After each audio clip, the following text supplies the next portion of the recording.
थेंबभर पाण्यासाठी. त्या आदिवासी पाड्यातील वातावरणात काहीशी आनंदाची भर घालणारा तो दिवस होता. विशेषतः त्या पाड्यातील त्या घरात आज आनंदाला पारावारच उरला नव्हता.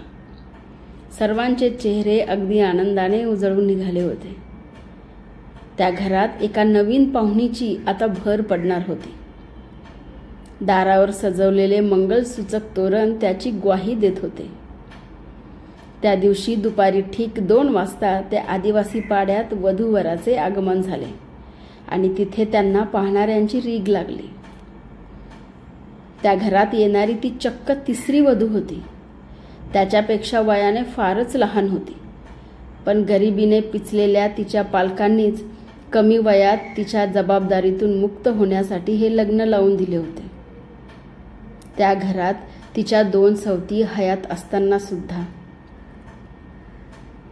मित्रांनो, महाराष्ट्रातील काही अतिदुर्गम आदिवासी पाड्यातील हे हृदयस्पर्शी सत्य आहे.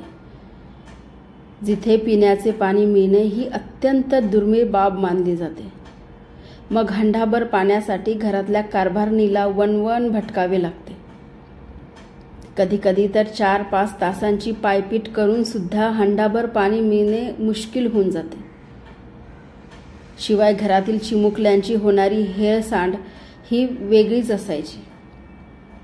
अशा वेळी घराकडे, मुलांच्या खाण्यापिण्याकडे लक्ष देण्यासाठी कुणीतरी हवी याच भावनेतून त्या आदिवासी पाड्यातील कर्त्या पुरुषांनी 2रा-3रा विवाह करण्याचा निर्णय घेतला. ज्या निर्णयाला त्याच्या घरातील मंडळींची, विशेषतः त्यांच्या पहिल्या किंवा 2ऱ्या पत्नीची पूर्णतः पाठिंबा असायचा. त्या पाड्यातील आदिवासींनी पाण्याच्या या दुष्ट चक्रातून सुटण्यासाठी ही नामी शक्कल शोधून काढली होती.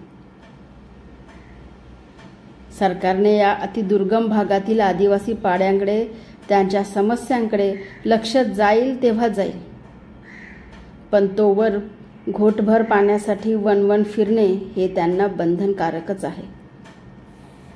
धन्यवाद.